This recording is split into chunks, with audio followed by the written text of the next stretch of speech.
Hey, it's Mark Eitel, host of the Mr. Mortgage Show, and you are listening to The Daily Dose. And today I want to talk about something that no one ever wants to talk about, closing costs. I know, I hate even saying it. You should see my forehead wrinkle up when I say closing costs. But anyway, they're a necessary evil and there's no way around them. I just wanted to take a minute and explain all of the buckets that make up closing costs because it's super confusing and not all of them are actually, some of them just represent your money in the transaction. It's still your money.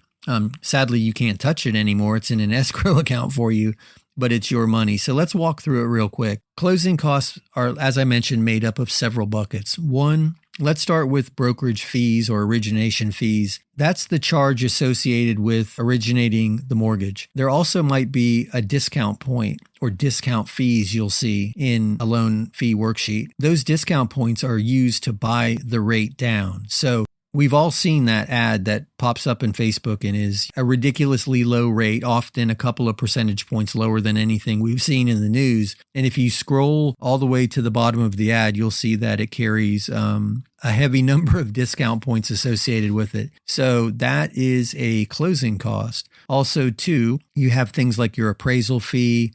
You may or may not have a processing fee or a lender fee.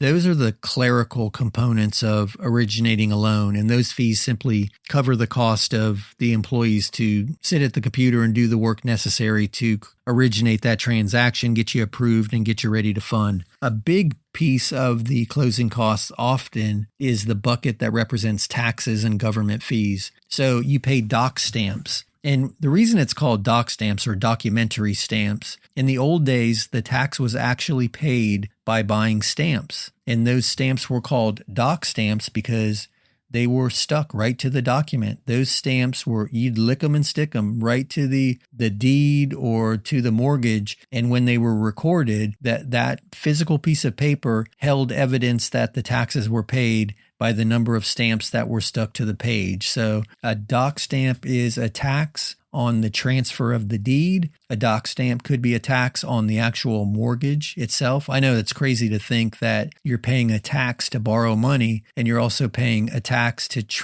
transfer the document of ownership on the item that you're using to spend that borrowed money. But anyway, that's a whole political conversation. Doc stamps on the deed are the transfer tax that's charged when the seller transfers the deed to the buyer, and doc stamps on the mortgage as well. And then recording fees for recording all of those documents too. That money goes to Uncle Sam, or more specifically to the state. I don't know who's the Uncle Sam of the state, but that's who gets your money. And then prepaid and escrows. Those are two individual buckets, but those are your dollars, and that's where it gets super confusing. So when you buy a property, you're required to pay the first year's homeowner's insurance up front. And it makes sense because the lender wants to be certain that the property is insured, because if it burns to the ground, that policy is what repays the lender the loan amount and you any surplus. So they want that first year paid in advance. And the reason it's the entire year is because they collect 1/12 of the renewal with each payment. So they have enough money to pay it on your behalf when it renews, and then from that point forward. That's a prepaid item that often gets misunderstood. And then escrowed items are